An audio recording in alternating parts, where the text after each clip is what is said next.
Hi friends, welcome back to my channel. என்ன பார்த்தீங்கன்னா, road சைடில் இருக்கக்கூடிய தள்ளுவண்டி கடையில் வைக்கக்கூடிய அந்த தக்காளி சட்னி தான் அன்றைக்கி வந்து எப்படி வைக்கலான்னு பார்க்க போகிறோம். இதில் பார்த்தீங்கன்னா, அவங்க வந்து சீக்ரெட்டாக ஒரே ஒரு இன்க்ரீடியன்ட் மட்டும் ஆட் பண்ணுவாங்க. அதனால தான் அந்த சட்னி வந்து ரொம்பவே டேஸ்ட்டாகவும் இருக்கும். நம்ம வந்து ஈஸியாகவும் ரெடி பண்ணிடலாம்.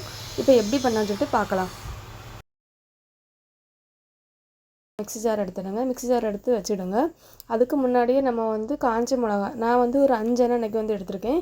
வெந்நீரில் வந்து ஒரு 5லேருந்து 10 நிமிஷம் ஊற வச்சுருங்க. நான் 3 நார்மல் வத்தல், 2 காஷ்மீரி வத்தல் கலருக்காக, ஒரு 5 பல்லு வெள்ளைக்கூடு, ஒரே ஒரு உள்ளி, 4 நாட்டு தக்காளி. இதுக்கு வந்து நாட்டு தக்காளி எடுங்க, அப்போ தான் நல்லா டேஸ்ட் ரொம்பவே நல்லாயிருக்கும். இது 4 தக்காளிக்கு பார்த்திங்கன்னா ஒரு உள்ளி எடுத்துக்கிடலாம். இப்போ அதையும் போட்டாச்சு. கொஞ்சமாக கல்லுப்பு போட்டுடலாம். போட்டுட்டு தண்ணி எதுவுமே ஊற்றாமல் நல்லா வந்து அரைச்சி எடுத்துக்கிடலாம். இப்போ அரைச்சி எடுத்தாச்சு. இது அப்படியே இருக்கட்டும். இப்போ அடுப்பில் வந்து ஒரு பாத்திரம் வச்சுட்டு இதில் ஒரு 2 டேபிள் ஸ்பூன் அளவுக்கு எண்ணெய் ஊற்றிடுங்க.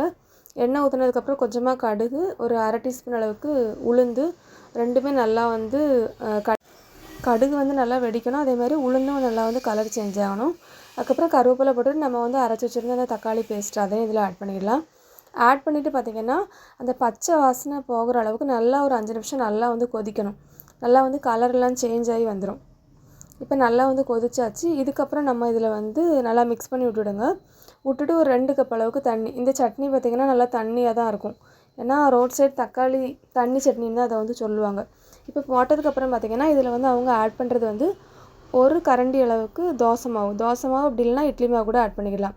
இதுதான் வந்து போடுறது. இதான் இதுக்கு வந்து இந்த சட்னிக்கு வந்து டேஸ்ட் கொடுக்குறதே இந்த மாவு தான். நல்லா மிக்ஸ் பண்ணிவிடுங்க. மிக்ஸ் பண்ணிவிட்டு உப்பு செக் பண்ணி பார்த்துட்டு ஒரு 5 நிமிஷம் நல்லா வந்து கொதிக்க வச்சு எடுத்துடுங்க. சூப்பராக அந்த தக்காளி சட்னி வந்து ரெடி ஆகிடும். லாஸ்ட்டாக பார்த்திங்கன்னா நம்ம வந்து மல்லிக்கீரை மட்டும் போட்டுட்டு அப்படியே நல்லா மிக்ஸ் பண்ணிவிட்டு அடுப்புலேருந்து ஆஃப் பண்ணி எடுத்துடலாம். நான் அன்றைக்கி பார்த்திங்கன்னா தோசைக்கு தான் வச்சுருந்தேன். இட்லி தோசைக்கு ரொம்பவே சூப்பரான சட்னியாக இருக்கும். நம்ம வந்து உடனடியாக பண்ணுற மாதிரியான ஒரு சட்னி ரெசிபி தான். கண்டிப்பாக அந்த ரெசிபியை வந்து ட்ரை பண்ணி பாருங்கள்.